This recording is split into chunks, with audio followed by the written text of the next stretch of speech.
¿Sabes qué separa a una persona que siempre lucha con el dinero de otra que logra construir estabilidad y libertad financiera? No siempre es el salario, tampoco una carrera extraordinaria, una inversión secreta o conocimientos complicados. Muchas veces, la diferencia está en unas pocas decisiones repetidas durante años. ¿Cuánto gastas? ¿Cuánto conservas? ¿Qué haces con la deuda? ¿Cómo reaccionas cuando ganas más? ¿Y qué también controlas la necesidad de compararte con los demás? Puedes aumentar tus ingresos y seguir sin avanzar. También puedes empezar con poco y construir una posición cada vez más sólida si desarrollas comportamientos financieros correctos. Por eso aprender a manejar el dinero no consiste solamente en hacer cálculos. Significa saber usarlo para proteger tu futuro, ampliar tus opciones y vivir con menos presión económica. Y el primero comienza mucho antes de invertir. Necesitas saber exactamente qué está pasando con tus finanzas. Capítulo 1. Conoce tus números antes de intentar mejorar tus finanzas. La primera habilidad financiera no consiste en invertir, negociar un salario ni encontrar una cuenta que pague más intereses. Consiste en saber qué está ocurriendo con tu propio dinero. Mucha gente conoce aproximadamente cuánto gana, pero no cuánto conserva. Recuerda las facturas grandes, aunque pierde de vista la suma de pequeñas salidas. Sabe que gasta demasiado, sin poder señalar dónde empieza el problema. Esa falta de visibilidad tiene un costo. Si no sabes cuánto entra, cuánto sale y qué compromisos ya asumiste, cualquier decisión posterior se apoya en una imagen incompleta.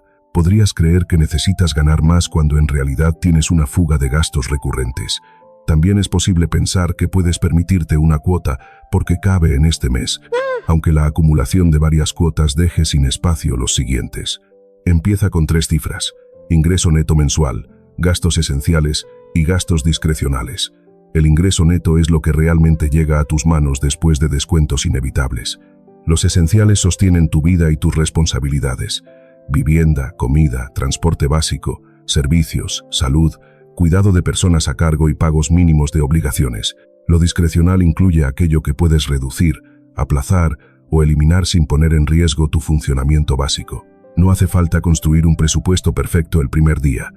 Durante 30 días, observa, revisa tu cuenta con frecuencia y clasifica cada salida con suficiente detalle para detectar patrones. Compras dice poco, comida fuera de casa, suscripciones, ropa, transporte por conveniencia o entretenimiento cuentan una historia. El objetivo no es castigarte por cada gasto, sino reemplazar una impresión por evidencia. Después añade una cuarta cifra: tu margen. Resta de tus ingresos todos los gastos reales del mes. Si queda dinero, tienes capacidad de ahorro o de acelerar objetivos. Cuando el resultado es cero, cualquier sorpresa dependerá de deuda o de ayuda externa. Si termina en negativo, ya existe un problema estructural, aunque una tarjeta o un préstamo esté ocultando el déficit. Conviene distinguir además entre gasto irregular y gasto inesperado. El seguro anual, los regalos de fin de año, el mantenimiento del vehículo o ciertos impuestos no aparecen todos los meses, pero sí pueden anticiparse. Divide su costo estimado entre 12 y trátalo como una obligación mensual. De esa forma evitas llamar emergencia a algo que simplemente llegó con menos frecuencia. Imagina que recibes 2.000 unidades monetarias al mes. Tus gastos esenciales suman 1.250, las obligaciones financieras 250, el consumo flexible 400. A primera vista todavía quedan 100. Sin embargo, si cada 6 meses pagas 600 por mantenimiento, seguros u otros compromisos previsibles, deberías reservar otros 100 mensuales. En realidad, tu margen actual es 0. Esta simple corrección cambia por completo la decisión de aceptar una nueva cuota. Mirar los números puede resultar incómodo al principio, sobre todo si llevas tiempo evitando la cuenta bancaria. Aún así, la incomodidad contiene información. Un saldo no es un juicio sobre tu valor ni una sentencia sobre tu futuro. Es una coordenada. Solo puedes elegir una ruta cuando conoces el punto de partida. Establece un ritual breve. Una vez a la semana, dedica 15 minutos a revisar saldos, cargos, próximas facturas y movimientos fuera de lo normal. Al cierre de cada mes, calcula el total gastado y compáralo con lo que habías previsto. Si los números cambian, ajusta el sistema. No inventes explicaciones para conservar un presupuesto que ya dejó de representar tu realidad. Añade un calendario de efectivo. No basta con que el total mensual cierre si el alquiler vence el día 2 y la mayor parte de tus ingresos llega el día 20. Anota fechas de cobro y vencimiento para detectar desajustes. A veces el problema no es cuánto gastas, sino cuándo necesitas el dinero. Reordenar fechas de pago, conservar un saldo mínimo operativo o separar con anticipación el importe de las facturas puede reducir sobregiros y uso innecesario de crédito. Diferencia también flujo y patrimonio. El flujo responde qué ocurre este mes. El patrimonio compara lo que posees con lo que debes. Puedes tener un mes con buen excedente y seguir arrastrando una deuda grande, o atravesar un mes costoso mientras conservas una posición sólida. Revisar ambas perspectivas evita celebrar demasiado un ingreso extraordinario o desesperarte por un gasto puntual. La ignorancia financiera rara vez se corrige con más complejidad. Se corrige con atención. Antes de preguntar qué inversión comprar, qué tarjeta usar o cuánto deberías tener a cierta edad, responde algo más básico. ¿Qué está haciendo tu dinero hoy? Esa respuesta será la base de todo lo que sigue. Capítulo 2. Define qué significa suficiente antes de que el mundo lo defina por ti. Puedes duplicar tus ingresos y seguir sintiéndote atrasado. Basta con que tus expectativas crezcan más rápido. Cuando el estándar de vida deseado se mueve cada vez que avanzas, el progreso financiero se vuelve invisible. El nuevo salario parece normal, la vivienda que antes admirabas empieza a sentirse pequeña, y aquello que era un lujo termina convertido en necesidad psicológica. El problema no es aspirar a una vida mejor. Ambición y satisfacción pueden convivir. La dificultad aparece cuando nunca decides dónde está la línea que separa quiero mejorar de necesito más para sentir que valgo. Sin esa frontera, el mercado, las redes sociales, el entorno laboral y las personas que te rodean compiten por fijar tus metas. La comparación moderna es especialmente engañosa porque no compara vidas completas. Ves el automóvil de alguien pero no su deuda. Observas unas vacaciones sin conocer el estrés que existe al volver. Aparece una casa impecable en una pantalla, aunque quedan fuera la hipoteca, las discusiones, las horas de trabajo y las prioridades sacrificadas. Tu cerebro recibe la parte visible del resultado y rellena lo demás con una historia favorable. Por eso conviene crear una definición privada de éxito financiero. Escríbela sin mencionar marcas, prestigio ni aprobación ajena. Tal vez incluya vivir en una vivienda estable, cubrir gastos sin angustia, tener un fondo de seguridad, ayudar a tus padres, trabajar menos horas, cuidar de tus hijos, viajar una vez al año o jubilarte con dignidad. Ninguna de esas metas necesita impresionar a un desconocido para ser valiosa. Luego traduce esa definición a límites concretos. ¿Qué nivel de vivienda satisface tus necesidades reales? ¿Cuánto consumo mensual te permite disfrutar sin comprometer tus objetivos? ¿Qué cantidad de ahorro te haría sentir que puedes atravesar una interrupción de ingresos? Piensa también qué compras disfrutas de verdad y cuáles solo mantienen una imagen. Las respuestas cambian con la etapa de vida, pero tenerlas evita que cada estímulo externo renegocie tus deseos. Existe una prueba sencilla. Imagina que nadie pudiera ver la compra que estás considerando. No podrías publicarla, comentarla ni recibir reconocimiento por ella. Solo tú y las personas que viven contigo conocerían su existencia. ¿Seguirías queriéndola con la misma intensidad? Si la respuesta es sí, probablemente hay utilidad o disfrute auténtico. Cuando el deseo se debilita mucho, parte del precio estaba comprando estatus. Otra pregunta ayuda a frenar la escalada. ¿Qué problema de mi vida espero que resuelva este gasto? Una vivienda más grande puede resolver falta de espacio. Un vehículo fiable puede reducir fallas y tiempo perdido. En cambio, comprar para sentirte exitoso, deseable, respetado o menos ansioso suele cargar al objeto con una tarea emocional que no puede cumplir de forma duradera. Definir suficiente no implica congelar tu vida. Puedes aumentar tu nivel de consumo cuando tus recursos crezcan y tus prioridades lo justifiquen.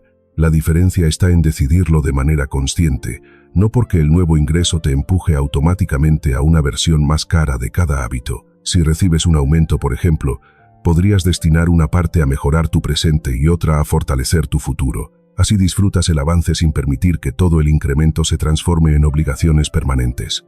El concepto también protege contra riesgos innecesarios. Quien nunca siente que tiene bastante puede exponerse a decisiones cada vez más agresivas para alcanzar una meta que sigue alejándose. En cambio, reconocer que ciertos objetivos ya están cubiertos reduce la necesidad de apostar lo que necesitas para conseguir algo que solo deseas.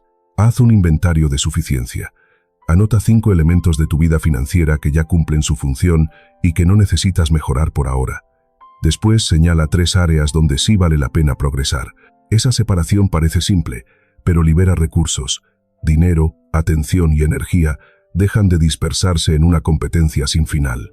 Observa además quién integra tu grupo de referencia. Si pasas la mayor parte del tiempo viendo estilos de vida financiados por personas con ingresos muy superiores, tu idea de normal puede desplazarse sin que lo notes. Cambiar parte de ese entorno informativo no es negar la ambición, es impedir que una selección extrema se convierta en presupuesto doméstico. La normalidad que consumes termina influyendo en lo que consideras imprescindible. Una práctica útil consiste en fijar periodos de estabilidad. Después de un aumento de sueldo, mantén durante 6 meses la mayoría de tus gastos fijos sin cambios. Ese intervalo te permite sentir el nuevo ingreso antes de comprometerlo. Si al terminar sigues queriendo una mejora concreta y cabe dentro de tus prioridades, podrás elegirla con más información y menos euforia. Tu riqueza práctica no depende únicamente de cuánto posees, también depende de cuánto necesitas para sentir que tu vida funciona. Reducir deseos que no son tuyos puede producir un efecto parecido a aumentar ingresos, con una ventaja importante. No exige esperar al próximo ascenso. Cuando sabes que es suficiente, cada euro, dólar o peso que supera esa línea adquiere una nueva posibilidad. Puede convertirse en margen, tiempo y libertad. Capítulo 3. Gasta para mejorar tu vida, no para construir una audiencia imaginaria. Ahorrar bien no significa considerar enemigo a cada gasto. El dinero también existe para comprar comodidad, experiencias, salud, tiempo, aprendizaje y momentos que importan. Una estrategia financiera incapaz de permitir disfrute termina siendo difícil de sostener. La cuestión no es gastar o no gastar, consiste en distinguir entre consumo útil y consumo que intenta demostrar algo. Antes de una compra discrecional, identifica el beneficio esperado. Me gusta es un comienzo, pero conviene precisar. Ahorrarás tiempo, lo usarás con frecuencia, resolverá un problema recurrente, mejorará una actividad importante, te proporcionará una experiencia que valoras. Cuanto más clara sea la respuesta, más fácil resulta comparar el beneficio con el costo. El gasto de estatus funciona de otra manera. Su recompensa depende de cómo imaginas que otros interpretarán lo que posees. Compras un objeto no solo por sus características, sino por la historia que esperas que cuente sobre ti. Esa recompensa es frágil porque los demás prestan mucha menos atención de la que suponemos.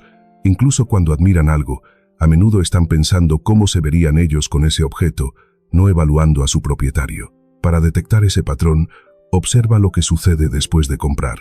Si el entusiasmo desaparece apenas deja de ser novedad, quizá pagaste por una sensación breve. Cuando el artículo sigue facilitando tu vida meses después, existe utilidad sostenida. Esta diferencia merece más atención que cualquier regla universal sobre qué cosas son buenas o malas. Introduce fricción entre deseo y pago. Para compras no esenciales, establece un periodo de espera. 24 horas para importes pequeños, varios días para cantidades mayores. Durante ese tiempo, no busques reseñas para convencerte ni navegues por contenido relacionado. Pregúntate si ya posees algo que cumple la misma función y calcula cuántas horas de trabajo neto representa el precio. El costo total merece otra mirada. Un producto de 1000 no cuesta solamente 1000 si requiere intereses, mantenimiento, seguros, accesorios o una suscripción posterior. Tampoco es neutral si reduce tu fondo de emergencia hasta dejarte vulnerable. Una decisión responsable incluye lo que dejas de poder hacer después de pagar. Puede ayudarte a crear 3 categorías personales. En la primera coloca gastos que sostienen tu vida: alimentación, vivienda, salud, obligaciones familiares. Después agrupa aquello que realmente disfrutas y quieres conservar. Quizás libros, deporte, viajes, buena comida, música o un hobby. Por último, separa las compras que aparecen por impulso, comparación o aburrimiento. No necesitas eliminar el disfrute para corregir el desperdicio. Supón que alguien gasta 250 al mes en 10 pequeñas compras que apenas recuerda. Recortar todo ocio probablemente genere rechazo. En cambio, podría reducir ese gasto olvidable a 100 y reservar 150 para una actividad que valora de verdad. El desembolso total baja y, paradójicamente, la satisfacción puede subir. Gastar mejor no siempre significa gastar lo mínimo. Significa concentrar recursos en lo que sí produce valor. También conviene separar precio de asequibilidad. Poder realizar el pago no significa poder permitirte la compra. Algo es asequible cuando puedes pagarlo sin incumplir obligaciones, sin financiar consumo que se agotará antes que la deuda y sin sacrificar una prioridad superior. Si para adquirirlo necesitas confiar en que el próximo mes será más fácil, probablemente estás usando ingresos futuros para proteger un deseo presente. Las emociones importan. Cansancio, estrés, inseguridad y aburrimiento pueden convertir el consumo en una válvula de alivio. En esos casos, prohibirte gastar sin entender el disparador deja intacto el mecanismo. Registra durante unas semanas qué sentías antes de las compras impulsivas. Tal vez descubras que el patrón aparece después de un día difícil, al navegar de noche o cuando ves contenido de ciertas cuentas. Modificar el entorno puede resultar más eficaz que depender de fuerza de voluntad. Haz que tu dinero refleje tus prioridades. Si dices que valoras la tranquilidad pero todas tus decisiones aumentan cuotas, existe una contradicción. Cuando afirmas que deseas tiempo con tu familia, quizá tenga sentido pagar por algo que reduzca tareas y liberar horas. El criterio no es moral, es funcional. Realiza una auditoría de satisfacción una vez por trimestre. Revisa 10 compras discrecionales de los últimos meses y puntúalas según uso, recuerdo y valor real. Tal vez descubras que un gasto pequeño repetido aporta más que un artículo costoso, o que ciertas compras desaparecen de tu memoria en días. Esa evidencia personal es más útil que copiar listas ajenas de cosas en las que deberías gastar. Diseña también una lista de reemplazos para los impulsos frecuentes. Si compras cuando estás estresado, decide de antemano otra acción breve. Caminar, llamar a alguien, cocinar, entrenar o esperar hasta la mañana siguiente. El propósito no es convertir cada emoción en una técnica de productividad. Se trata de evitar que una emoción de 20 minutos firme una obligación financiera de varios meses. Una compra excelente puede ser cara y una compra barata puede ser un desperdicio. La pregunta adecuada no es ¿qué pensarán de mí? Ni ¿puedo pagar la primera cuota? Pregunta qué cambia realmente en tu vida cuando el entusiasmo inicial desaparezca. Ahí se revela si estás usando el dinero como herramienta o como escaparate. Capítulo 4. Trata la deuda como una venta de tu tiempo futuro. La deuda no es una sola cosa. Un préstamo utilizado para adquirir un activo útil, financiar estudios razonables o resolver una necesidad puede tener una lógica distinta de una tarjeta usada para sostener un nivel de consumo que los ingresos actuales no cubren. Aún así, todas las deudas comparten una característica: comprometen dinero que todavía no has ganado. Esa idea cambia la forma de mirar una cuota. Cuando compras hoy y pagas durante los próximos 12 meses, una parte de tu trabajo futuro deja de estar disponible para decisiones futuras. El problema aumenta si el objeto pierde utilidad mucho antes de terminar el financiamiento. La satisfacción dura una semana, la obligación permanece un año. Por eso la deuda de consumo puede convertir un impulso breve en una reducción prolongada de libertad. Empieza por construir un mapa completo. Anota saldo pendiente, tasa o costo financiero, pago mínimo y fecha de vencimiento de cada obligación. Incluye tarjetas, préstamos personales, compras a plazos y cualquier compromiso informal que realmente debas devolver. Ver el total puede impresionar, pero la incertidumbre suele pesar más que una cifra conocida. Después evita crear deuda nueva mientras intentas eliminar la anterior. Si sigues añadiendo cargos al mismo tiempo que haces pagos extraordinarios, corres sobre una cinta que no avanza. Para gastos corrientes, usa dinero disponible siempre que sea posible. Cuando una emergencia te obliga a financiar algo, reconoce que el plan cambió y reajusta fechas en lugar de fingir que no ocurrió. Hay 2 métodos simples para priorizar pagos. Uno consiste en atacar primero la deuda de mayor costo, manteniendo los mínimos de las demás. Matemáticamente suele reducir intereses. La alternativa empieza por el saldo más pequeño para generar avances visibles y liberar pagos rápidamente. Conviene elegir el método que entiendes y puedes mantener, siempre que dejes de alimentar nuevas obligaciones y cumplas los mínimos exigidos. Imagina 3 deudas: 600 con costo alto, 2.000 con costo medio y 5.000 con costo menor. Si dispones de 200 adicionales al mes, puedes dirigirlos a la primera mientras cubres los pagos obligatorios de las otras. Al liquidarla, sumas su antiguo pago al siguiente objetivo. La cantidad destinada a cancelar deuda va creciendo sin necesidad de esperar un aumento de sueldo. Antes de acelerar, conserva un pequeño colchón de efectivo. Quedarte a cero para pagar una tarjeta puede parecer disciplinado, pero una reparación, una consulta médica o una semana con menos ingresos te obligaría a endeudarte de nuevo. Un fondo inicial modesto evita que cada contratiempo deshaga el progreso. Más adelante podrás ampliar esa reserva. Revisa también el origen del problema. Si la deuda nació de un evento puntual, como una emergencia, el remedio principal será crear protección. Cuando proviene de una diferencia permanente entre ingresos y estilo de vida, necesitas modificar gastos o aumentar ingresos de forma sostenible. Si apareció por compras emocionales, la solución incluye cambiar disparadores y hábitos. Atacar únicamente el saldo sin corregir la causa deja abierta la puerta a repetirlo. Renegociar puede ser útil en ciertos casos, pero no confundas mover la deuda con resolverla. Una tasa menor ayuda solo si el nuevo acuerdo reduce costos reales y no se utiliza como permiso para volver a gastar. Consolidar 5 pagos en uno simplifica la administración. Sin una conducta distinta, también puede liberar límites de crédito que vuelvan a llenarse. Conviene medir el progreso en meses de libertad recuperada, no solo en euros, dólares o pesos. Cada cuota eliminada reduce la cantidad mínima que necesitas ganar para mantenerte a flote. Ese descenso tiene valor incluso antes de terminar todo el proceso. Una persona que pasa de comprometer el 40% de sus ingresos en pagos a comprometer el 20%, ya posee más margen para responder a cambios. Evita convertir el pago de deuda en una penitencia que haga imposible vivir. Un plan demasiado extremo puede romperse al primer cansancio. Reserva una pequeña cantidad para disfrute consciente y dirige el resto del excedente al objetivo. La disciplina eficaz no necesita dramatismo, necesita repetición. Cuando llegue dinero extraordinario, una devolución, una comisión, un regalo o un ingreso adicional, decide su destino antes de verlo en la cuenta. Si esperas a sentirte rico durante unos días, ese dinero encontrará rápidamente nuevas funciones. Una regla previa, como destinar una proporción a deuda y otra a reserva, elimina la negociación emocional. Calcula el costo de mantener la deuda, no solo el saldo. 2 obligaciones del mismo importe pueden afectar de forma muy distinta si una cobra intereses elevados y otra tiene un costo bajo. Revisa cuánto pagarías en total siguiendo únicamente los mínimos y cuánto tiempo permanecería la obligación. Ver el precio completo suele volver más clara la prioridad de acelerar ciertos pagos.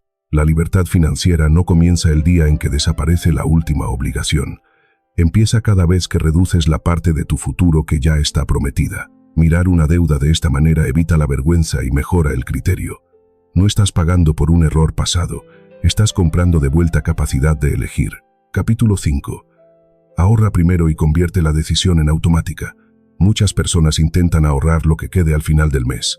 El problema es que el dinero disponible tiende a encontrar un uso. Aparece una cena, una oferta, un pequeño capricho, una reparación o la sensación de que este mes fue difícil.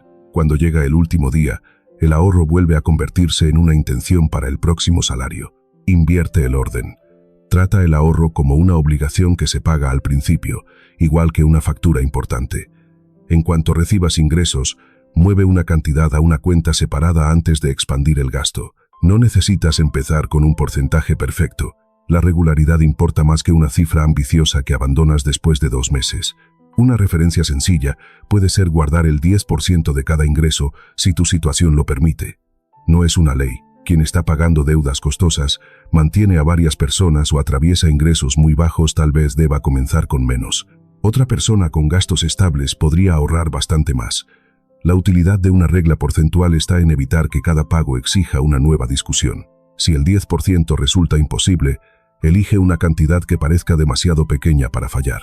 5, 10 o 20 unidades monetarias siguen creando el hábito y, sobre todo, construyen identidad operativa. Dejas de ser alguien que quiere ahorrar y te conviertes en alguien que separa dinero cada vez que cobra. Cuando mejoren tus ingresos o reduzcas gastos, aumenta la transferencia.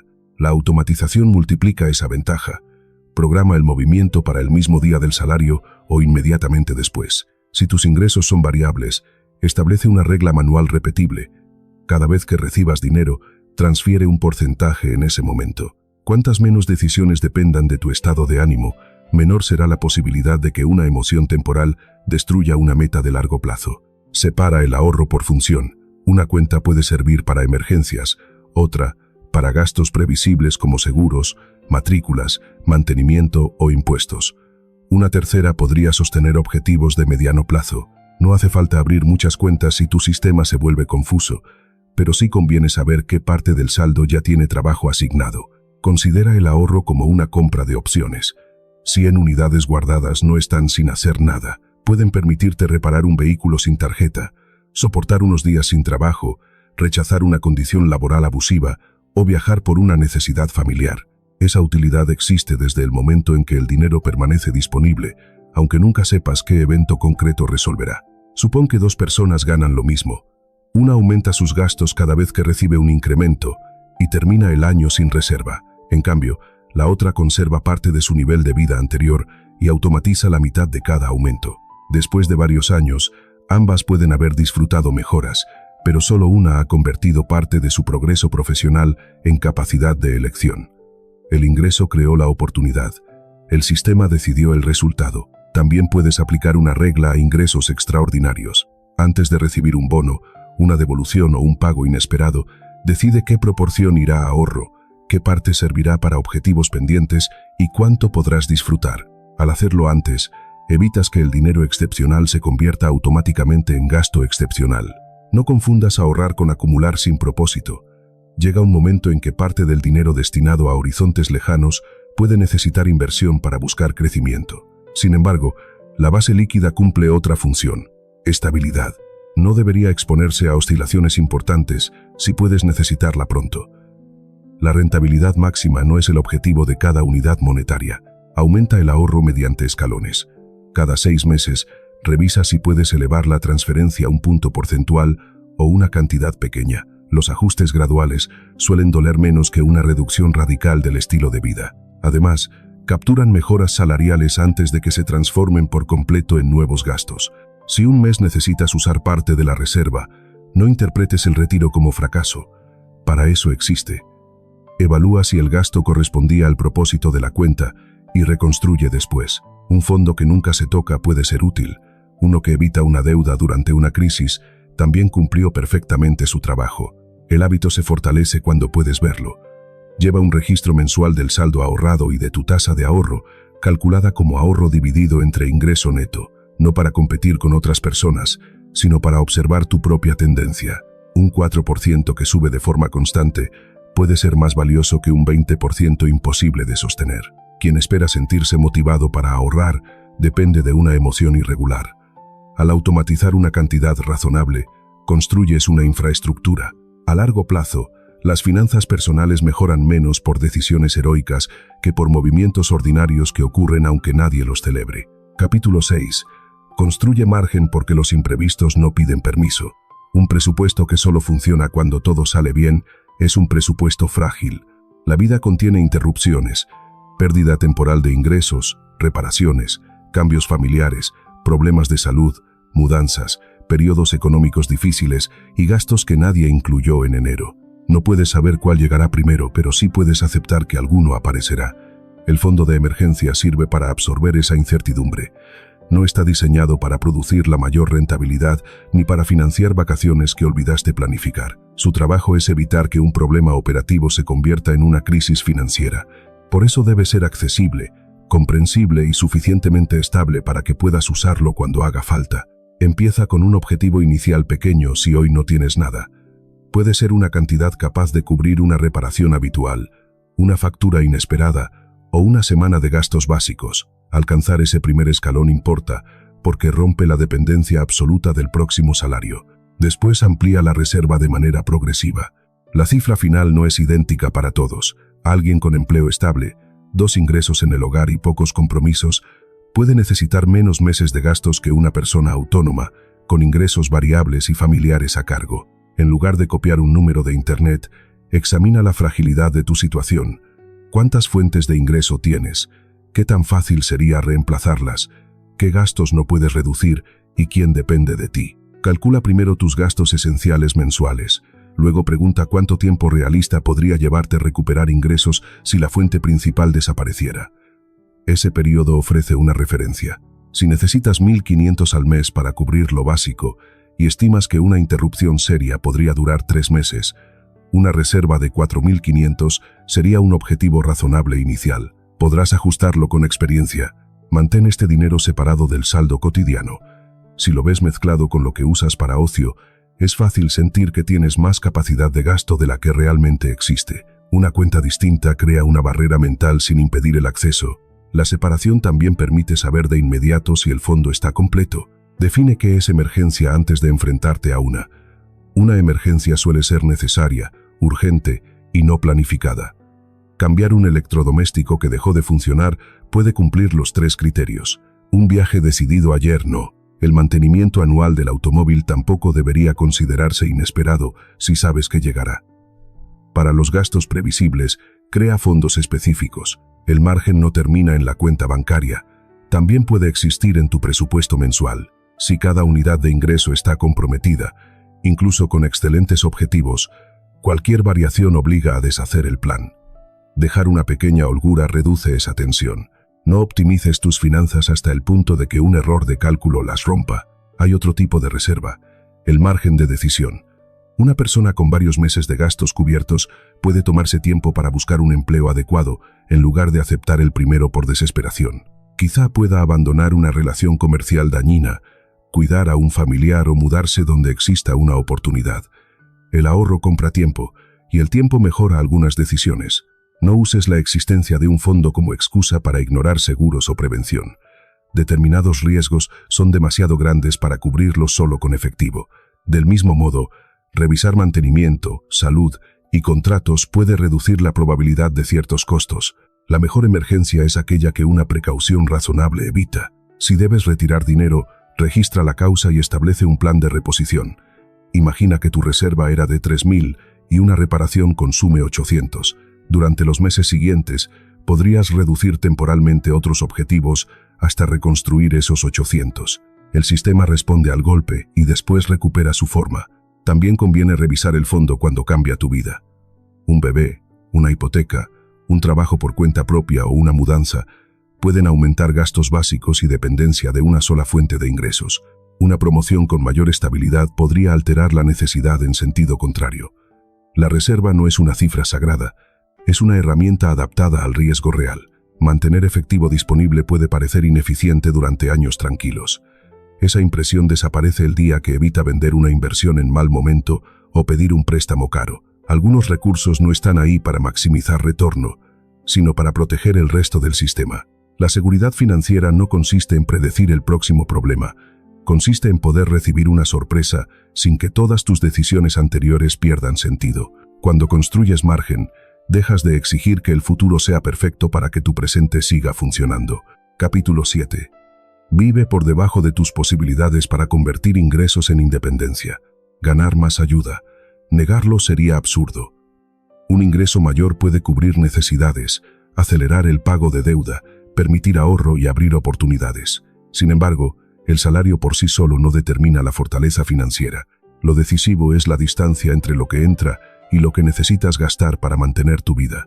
Dos personas pueden recibir cantidades muy distintas y experimentar grados de libertad opuestos. Quien gana 8.000 al mes y necesita 7.900 para sostener cuotas, vivienda, colegios, suscripciones y un nivel de consumo elevado dispone de poco margen. Otra persona que ingresa 3.000 y necesita 2.200 tiene menos dinero absoluto, pero conserva capacidad para ahorrar, adaptarse y tomar decisiones. Vivir por debajo de tus posibilidades no exige convertir cada día en una prueba de privación. Significa diseñar un estilo de vida cuyo costo sea inferior a tus recursos habituales. Esa diferencia financia seguridad, inversiones, objetivos y opciones. Si el excedente desaparece, la independencia también deja de crecer. El riesgo aparece cuando cada aumento de ingresos se incorpora de inmediato al gasto fijo, una vivienda más cara, un automóvil financiado, servicios premium y nuevas obligaciones pueden elevar el nivel de vida con rapidez. Si después el ingreso cae, esos compromisos no se reducen con la misma facilidad. La inflación del estilo de vida convierte un éxito profesional en una necesidad permanente de seguir ganando lo mismo o más. Usa los aumentos con una regla predefinida. Por ejemplo, podrías permitir que una parte mejore tu presente y destinar otra al ahorro, inversión o reducción de obligaciones. Así evitas dos extremos, vivir como si nunca hubieras progresado o consumir el 100% de cada mejora. El porcentaje exacto importa menos que la decisión anticipada. Presta atención a los gastos fijos porque condicionan más que los variables. Saltarte 2 cenas fuera ayuda, pero una vivienda demasiado costosa o un vehículo que consume gran parte del sueldo puede dominar el presupuesto durante años. Antes de asumir un compromiso recurrente, pregunta cómo se sentiría si tus ingresos bajaran un 20%. Esa prueba revela si estás comprando comodidad o fragilidad. También conviene distinguir entre ingreso alto e ingreso resistente. Una comisión excelente puede desaparecer, un negocio puede atravesar meses débiles, una profesión demandada hoy puede cambiar. Por eso no construyas obligaciones permanentes sobre el mejor mes de tu historia. Si tus ingresos fluctúan, usa una base conservadora para definir gastos fijos y trata los excedentes como variables. Incrementar ingresos sigue siendo una estrategia poderosa. Aprender una habilidad valiosa, negociar, cambiar de empleo, mejorar un negocio o crear una segunda fuente puede ampliar el margen más rápido que recortar pequeñas compras. Pero el ingreso adicional debe encontrar un sistema. Sin reglas, una persona puede trabajar más y seguir terminando cada mes en el mismo punto. Una forma útil de medir progreso es calcular cuántos meses de gastos esenciales podrían cubrir tus recursos líquidos. Otra consiste en observar qué porcentaje de tus ingresos ya está comprometido antes de que el mes empiece. Si esa proporción baja con el tiempo, estás ganando flexibilidad, aunque tu estilo de vida no parezca espectacular desde fuera. La independencia existe en grados. No necesitas acumular una fortuna para experimentar una mejora. Tener dinero suficiente para cubrir una factura inesperada representa un grado, poder permanecer 3 meses sin ingresos es otro. Elegir un empleo por condiciones y no únicamente por necesidad económica constituye uno más. Cada escalón amplía el espacio entre una dificultad y una reacción desesperada. En ciertas etapas quizá decidas gastar más deliberadamente. Puede tener sentido pagar por una vivienda que reduzca un trayecto agotador, contratar ayuda durante una temporada exigente o invertir en una herramienta que libere horas. Vivir por debajo de tus posibilidades no significa elegir siempre la alternativa más barata. Pide que el costo total siga siendo compatible con tus prioridades superiores. Haz una revisión de obligaciones una vez al año. Pregunta qué gastos recurrentes ya no aportan suficiente valor, qué contratos pueden renegociarse y qué compromisos asumiste por una versión anterior de tu vida. Cancelar una cuota mensual libera dinero todos los meses futuros, no solo una vez. No uses el nivel de consumo como marcador automático de progreso. A veces avanzar significa necesitar menos para mantener una buena vida. Una cuenta bancaria robusta, pocas obligaciones y tiempo disponible son formas de prosperidad difíciles de fotografiar, pero extremadamente útiles cuando algo cambia. El verdadero poder de ganar más aparece cuando una parte de ese aumento deja de ser necesaria para sostenerte.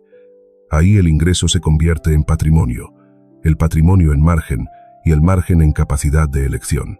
Si todo aumento termina convertido en una factura más cara, trabajas para mantener una vitrina. En cambio, conservar distancia entre recursos y necesidades te permite trabajar para ampliar tu libertad. Capítulo 8. Invierte de forma sencilla y deja que el tiempo haga el trabajo difícil. Ahorrar protege el corto plazo. Invertir busca que el dinero destinado a horizontes lejanos tenga la posibilidad de crecer. Confundir ambas funciones suele causar problemas. El fondo que podrías necesitar el próximo mes no debería depender de un mercado volátil, mientras que el capital para dentro de décadas puede tolerar movimientos que serían insoportables para una necesidad inmediata. Antes de invertir, define horizonte, objetivo y tolerancia al riesgo. El horizonte responde cuándo podrías necesitar el dinero. Después, el objetivo explica para qué existe. La tolerancia al riesgo determina cuánto descenso puedes soportar sin abandonar el plan. Esas 3 respuestas importan más que encontrar el producto que tuvo mejor rendimiento el año pasado. El interés compuesto parece modesto al principio. Si una inversión crece, los rendimientos futuros pueden generarse no solo sobre el capital inicial, sino también sobre ganancias anteriores. Con el paso de los años, esa acumulación puede adquirir una fuerza considerable. La clave es que necesita tiempo. Interrumpir continuamente el proceso para perseguir novedades reduce una de sus principales ventajas. Imagina una aportación de 200 al mes durante muchos años. Ningún depósito individual parece extraordinario. Sin embargo, la combinación de constancia, tiempo y crecimiento potencial transforma una secuencia de decisiones pequeñas en un patrimonio relevante. El resultado final dependerá de los rendimientos reales, que nunca están garantizados, pero el mecanismo muestra por qué empezar y permanecer pueden pesar más que intentar acertar el momento perfecto. La simplicidad ayuda a permanecer. Una estrategia diversificada, de costos razonables y fácil de entender, suele ser más sostenible que una colección de apuestas que exige vigilancia constante. Para muchas personas, fondos ampliamente diversificados pueden ofrecer una manera práctica de participar en el crecimiento de numerosos activos sin tener que adivinar qué empresa individual será la ganadora. La elección concreta depende del país, la regulación, los impuestos y la situación personal. Diversificar no elimina pérdidas, pero reduce la dependencia de un único resultado. Si todo tu futuro descansa en una empresa, un sector, una propiedad o una idea, un error específico puede causar un daño desproporcionado. Repartir exposición acepta una verdad útil. No necesitas saber con certeza qué activo destacará para construir un plan razonable. Los costos también importan porque se repiten. Comisiones, gastos de gestión, impuestos y operaciones frecuentes pueden restar una parte del rendimiento durante años. Una diferencia aparentemente pequeña cobra importancia cuando se aplica muchas veces. Antes de comprar, entiende cuánto pagarás por mantener, mover o vender la inversión. Evita invertir en entretenimiento.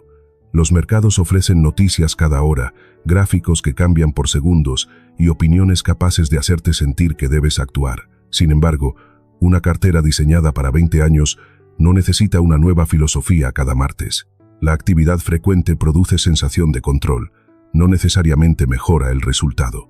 El riesgo es el precio de buscar crecimiento, no una avería del sistema. En determinados periodos, los activos pueden caer y permanecer deprimidos durante más tiempo del que esperabas. Si una pérdida temporal te obliga a vender porque necesitas el dinero, el problema quizá no era la inversión, sino haber asignado a largo plazo recursos que debían permanecer líquidos. Por eso el fondo de emergencia y el control de deuda forman parte de una buena estrategia de inversión. Una reserva adecuada reduce la probabilidad de liquidar activos durante una crisis personal. Menos obligaciones costosas también mejora tu capacidad de seguir aportando cuando los mercados son incómodos. Las piezas del sistema se protegen entre sí. Automatiza las contribuciones cuando sea posible. Aportar una cantidad periódica evita que cada mes se convierta en un debate sobre si ahora es buen momento. Nadie conoce de forma consistente el instante óptimo. Un calendario regular transforma la inversión en proceso y disminuye la tentación de reaccionar a titulares. Revisa, pero no vigiles obsesivamente. 1 o 2 evaluaciones al año pueden bastar para comprobar si la asignación sigue encajando con tus objetivos, si tus circunstancias cambiaron y si necesitas reajustar proporciones. Mirar la cartera varias veces al día invita a tomar decisiones sobre ruido que no tiene relación con tu horizonte. Nunca inviertas en algo que no puedas explicar con palabras sencillas. Debes comprender cómo esperas ganar dinero, qué podría hacerte perderlo, qué costos existen y cuándo puedes recuperar el capital. Si la explicación depende de que todo el mundo está entrando o de que alguien promete una oportunidad irrepetible, no tienes una tesis, tienes presión. El objetivo no es impresionar con sofisticación. Consiste en construir una estrategia que puedas mantener durante años ordinarios, crisis, euforia y aburrimiento. El tiempo solo trabaja a tu favor cuando le permites quedarse en el puesto. Capítulo 9. Elige un nivel de riesgo que te permita dormir y permanecer. En finanzas, es fácil perseguir el máximo rendimiento teórico. Una hoja de cálculo puede mostrar que una cartera más agresiva tiene mayor potencial a largo plazo. Sin embargo, una estrategia óptima sobre el papel se vuelve inútil si te asusta tanto durante una caída que terminas vendiendo en el peor momento. La tolerancia al riesgo no es una prueba de valentía. Depende de tu personalidad, estabilidad laboral, edad, responsabilidades, horizonte y experiencia. 2 personas con el mismo patrimonio pueden necesitar combinaciones distintas porque una mantiene a 3 familiares y la otra tiene pocos compromisos. Una podría perder su empleo durante una recesión y la otra dispone de ingresos muy estables. Distingue capacidad de riesgo y disposición emocional. La capacidad describe cuánto puedes perder temporalmente sin poner en peligro objetivos básicos. En el plano emocional, la disposición indica cuánto descenso puedes soportar sin romper el plan. Tu estrategia debe respetar la menor de las dos. De nada sirve tener capacidad matemática para asumir una caída del 40% si sabes que al 15% abandonarías todo. Haz una prueba de escenario antes de invertir. Si una cartera de 100.000 bajara a 75.000, y permaneciera así durante un año, ¿qué harías? Una primera reacción sincera de vender para detener el dolor indica que quizá necesitas una estructura menos volátil. No respondas como la persona que te gustaría ser. Responde como quien realmente tomará decisiones cuando el saldo esté en rojo. El mismo principio se aplica fuera de los mercados. Comprar una casa al límite de tu capacidad, utilizar mucha deuda para un negocio o depender de un solo cliente pueden producir un rendimiento atractivo cuando todo funciona. A cambio, reducen margen para equivocaciones. El riesgo financiero aparece con frecuencia cuando una buena situación necesita seguir siendo buena sin interrupción. Busca robustez, no perfección. Un plan robusto puede soportar un error, un año malo o un gasto inesperado sin colapsar. Tal vez conserve más efectivo del que una fórmula agresiva recomendaría. Puede que pague una deuda antes de invertir al máximo. Quizá renuncie a una oportunidad porque las consecuencias de estar equivocado serían demasiado grandes. Esa aparente ineficiencia compra supervivencia. Usa la pregunta, ¿qué estoy intentando maximizar? Si la respuesta es solamente retorno, podrías aceptar una volatilidad que dañe tu tranquilidad o tus relaciones. Tal vez tu objetivo real combine crecimiento, seguridad, flexibilidad y descanso mental. Las finanzas personales son personales precisamente porque la mejor respuesta depende de la vida que el dinero debe sostener. Establece límites antes de la euforia. Define cuánto de tu patrimonio estás dispuesto a colocar en activos especulativos, si es que quieres hacerlo. Decide también qué nivel de deuda consideras excesivo y cuánto efectivo mínimo deseas mantener. Las reglas escritas en tiempos tranquilos protegen contra decisiones tomadas cuando todos parecen hacerse ricos rápidamente. Durante una caída, separa cambio de precio y cambio de tesis. Un activo diversificado puede bajar porque el mercado completo atraviesa miedo, sin que tus necesidades hayan cambiado. Otra inversión podría deteriorarse porque el negocio subyacente perdió su fundamento. No trates ambas situaciones como iguales. Entender qué posees ayuda a evitar reacciones automáticas. La paciencia no significa inmovilidad ciega. Si cambian tus objetivos, tu horizonte o tu situación familiar, ajustar el riesgo puede ser responsable. También es razonable corregir una concentración que ahora reconoces como peligrosa. Lo importante es que la modificación responda a información relevante sobre tu plan, no al deseo de escapar de una emoción de corto plazo. Crea una política personal de inversión de una página. Escribe el objetivo, el horizonte, la distribución general que consideras adecuada, la frecuencia de aportaciones, cuándo revisarás y bajo qué condiciones harías cambios. Ese documento sirve como recordatorio cuando las noticias intentan convertir cada semana en una emergencia. Supón que una persona mantiene una estrategia moderada durante 20 años, mientras otra cambia entre opciones agresivas y conservadoras según el ánimo del mercado. La segunda puede acertar algunas veces, pero también corre el riesgo de comprar después de grandes subidas y vender después de caídas. Por su parte, la primera renuncia a parecer brillante cada temporada para aumentar sus probabilidades de ser consistente. Protege además los riesgos que no aparecen en una gráfica: salud, seguros adecuados, documentos legales, respaldo de información, diversificación de ingresos y mantenimiento preventivo. Pueden ser más importantes para tu estabilidad que exprimir un punto adicional de rentabilidad.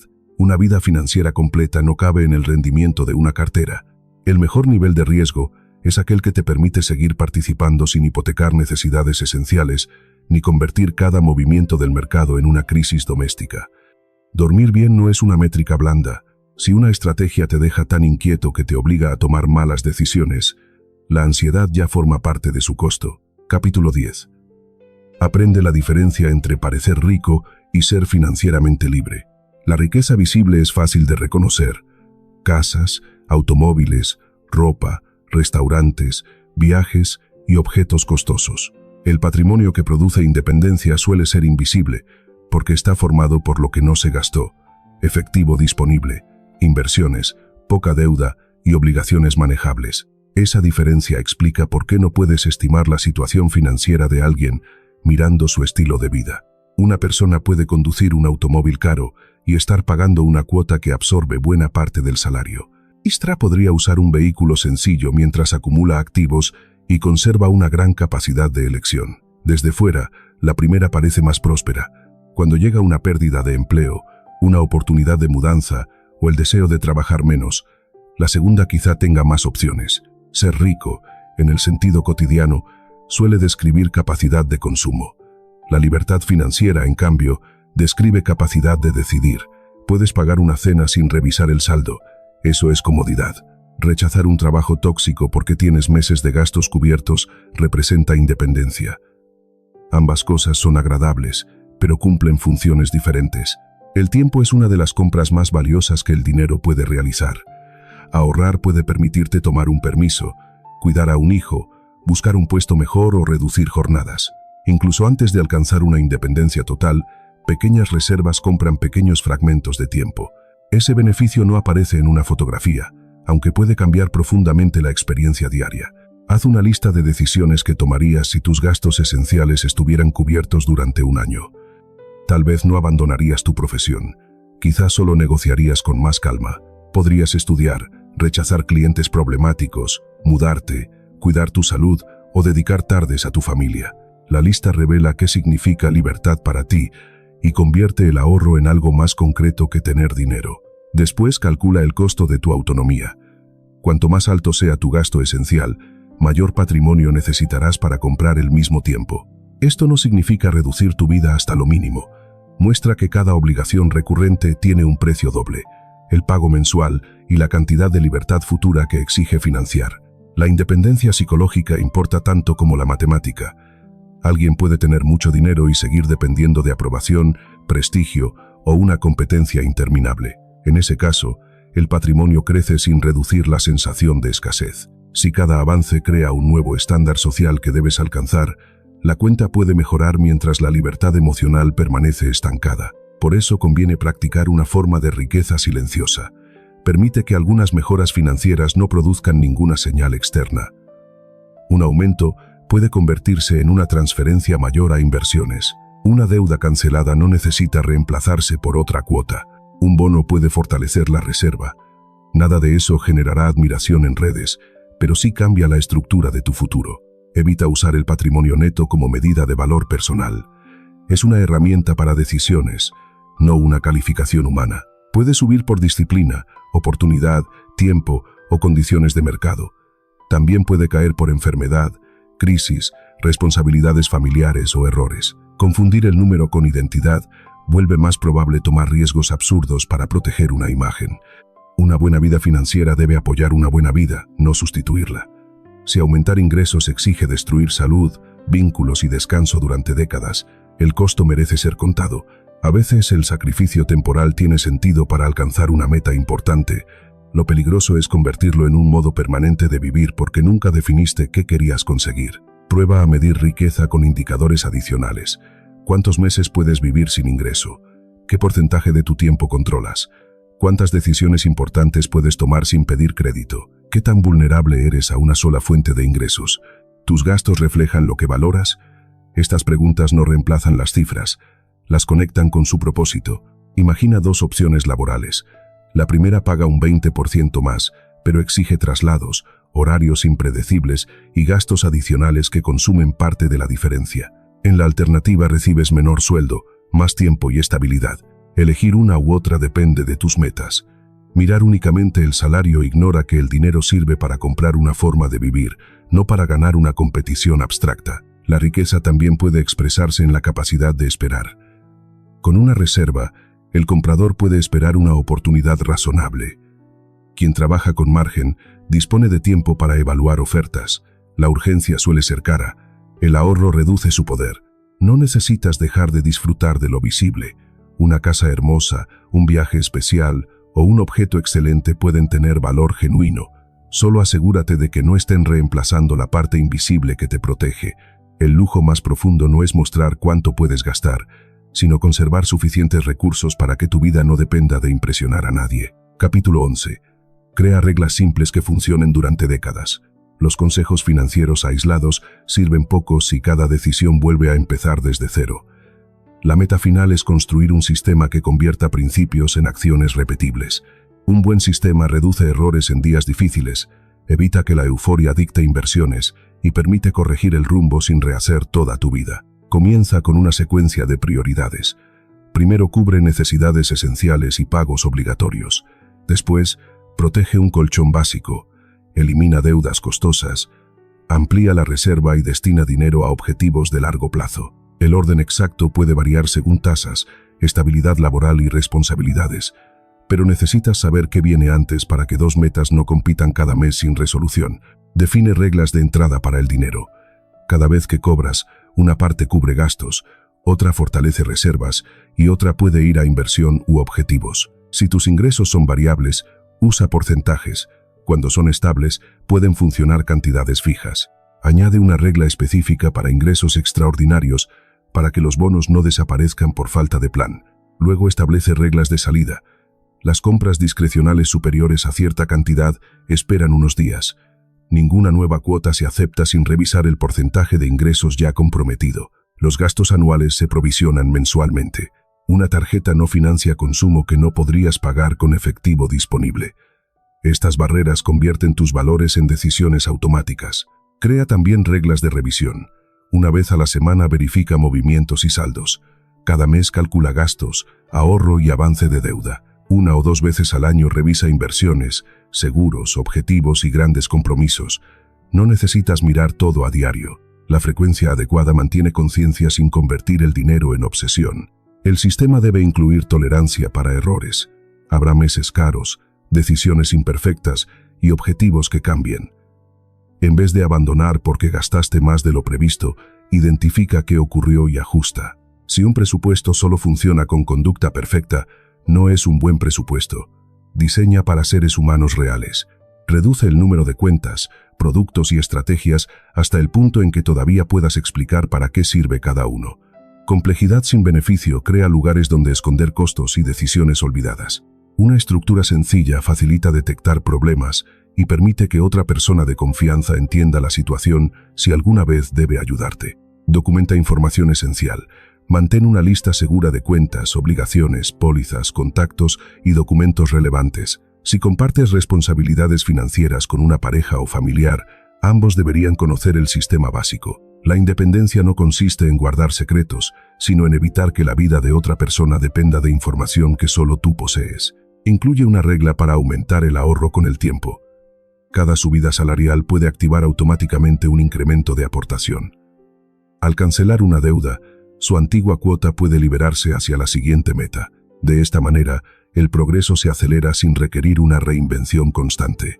Protege el sistema del entorno, cancela notificaciones de compras que disparan impulsos, deja de seguir cuentas que convierten cada día en una comparación y elimina tarjetas guardadas en tiendas donde compras por aburrimiento. La disciplina mejora cuando el camino hacia una mala decisión tiene más fricción y el camino hacia una buena decisión tiene menos. Utiliza metas que puedas controlar. No puedes ordenar a los mercados que rindan cierto porcentaje este año, ni garantizar que nunca perderás un empleo. Sí puedes decidir cuánto aportas, qué costos aceptas, cuánto debes, qué diversificación mantienes y con qué frecuencia revisas. Concentrarte en variables controlables reduce la ansiedad sin negar la incertidumbre. Piensa en décadas, pero actúa en el próximo cobro.